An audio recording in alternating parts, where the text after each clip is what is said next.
ഭൂമിയിൽ കരയിൽ ആരെയും പേടിയില്ലാത്തതുപോലെ പെരുമാറുന്ന, ആരെയും കൂസാതെ ഒരു സസ്തനി ജീവിയുണ്ടെങ്കിൽ അത് ഹണി ബാഡ്ജറാണ്.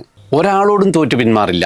തന്നെക്കാൾ എത്രയോ മടങ്ങ് വലിപ്പവും കരുത്തുമുള്ള ഇരപിടിയന്മാരോട് പോലും പൊരുതാനിറങ്ങും. വിയറ്റ്നാം കോളനി സിനിമയിൽ ഭീകരനായ റാവുത്തർ അല്ലെങ്കിൽ സ്രാങ്കിന്റെ മുന്നിൽ പെട്ടെന്ന് വന്നുപെട്ടാൽ പ്രകോപനമൊന്നുമില്ലാതെ കുതിരവട്ടത്തിന്റെ എരുമേലി എന്ന കഥാപാത്രം കയറി അടിക്കുന്നതായിട്ടൊന്ന് സങ്കല്പിക്കുക.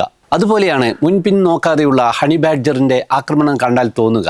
ഇതിന് ഇത്തിരി നൊസുണ്ടോ എന്ന് വരെ നമുക്ക് സംശയം തോന്നും. എന്തായാലും യൂട്യൂബിൽ ഇവരെ പറ്റിയുള്ള വീഡിയോകൾ കണ്ടാൽ നമ്മൾ ഞെട്ടും. അത്രക്കും ഹൈപ്പുള്ള വേറൊരു മൃഗവുമില്ല. ചിലപ്പോൾ ആഫ്രിക്കൻ സിംഹങ്ങളോട് പോലും ഇവ അംഗത്തിനിറങ്ങുന്നത് കാണാം. നല്ല കടി കിട്ടും, എന്നാലും പേടിച്ച് പിന്തിരിയുകയുമില്ല. നിലത്ത് നിന്ന് ചാടി കണ്ണിൽ, മൂക്കിൽ, കഴുത്തിൽ ഒക്കെ കടിക്കും, മാന്തും.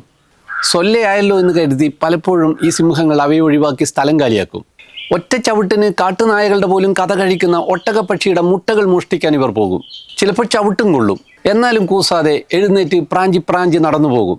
മാരകരായിട്ടുള്ള കാട്ടുനായ്ക്കൂട്ടത്തിന് ഒരു ഹണി ബാഡ്ജറെ കിട്ടിയാൽ അവർ കടിച്ച് മുറിച്ച് മടുക്കും.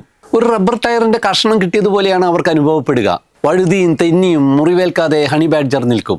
കാട്ടുനായകളുടെയും ഹൈനകളുടെയും അതുപോലെ ഉഗ്രന്മാരായിട്ടുള്ള വലിയ ജീവികളുടെയും ഏറ്റവും സോഫ്റ്റായിട്ടുള്ള അവയുടെ മർമ്മഭാഗങ്ങളിൽ ഇവ കടി കൊടുക്കുകയും ചെയ്യും. അതിനിടയിൽ വലിയ ആൺമൃഗങ്ങളുടെ, കേപ്പ് ബഫല്ലോകളെ പോലെ അല്ലെങ്കിൽ വലിയ ആൺസിംഹങ്ങളുടെ ഒക്കെ ഞാണുകിടക്കുന്ന വൃഷണത്തിൽ കയറി കടിക്കും. ഹണി ബാഡ്ജറുടേത് വളരെ ചെറിയ ശരീരമായതിന് തന്നെ അടിയിൽ കൂടി ഇവർക്ക് എന്തുമാകാമല്ലോ. മർമ്മത്തിൽ കടി കിട്ടിയാൽ ഏത് കൊടികെട്ടിയ സിംഹവും കുഴയും.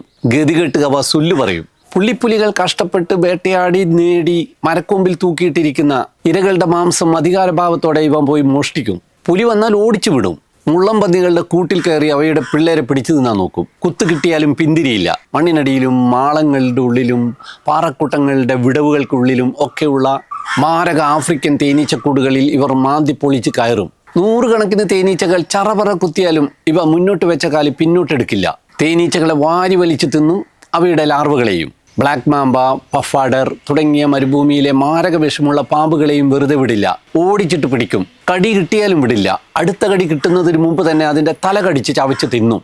എന്തിന്, വലിയ ആഫ്രിക്കൻ ആനകളോട് പോലും ചൊറിയാൻ പോകും. ചവിട്ടിക്കൂട്ടിയാലും മുറിവേറ്റാലും ചതഞ്ഞാലും ഒക്കെ വീണ്ടും എഴുന്നേറ്റ് അതിനെ കടിക്കാൻ പോകും. ഇത്രയും ധൈര്യം ഞാൻ എൻ്റെ ചാൾസ് ശോഭരാജിലെ കണ്ടിട്ടുള്ളൂ എന്ന ദാമോദർജിയുടെ ഡയലോഗ് പോലെയല്ല. ശരിക്കും ധൈര്യക്കാർ അല്ലെങ്കിൽ കൂസലില്ലാത്തവർ എന്ന് തന്നെ ഇവരെ വിളിക്കേണ്ടി വരും.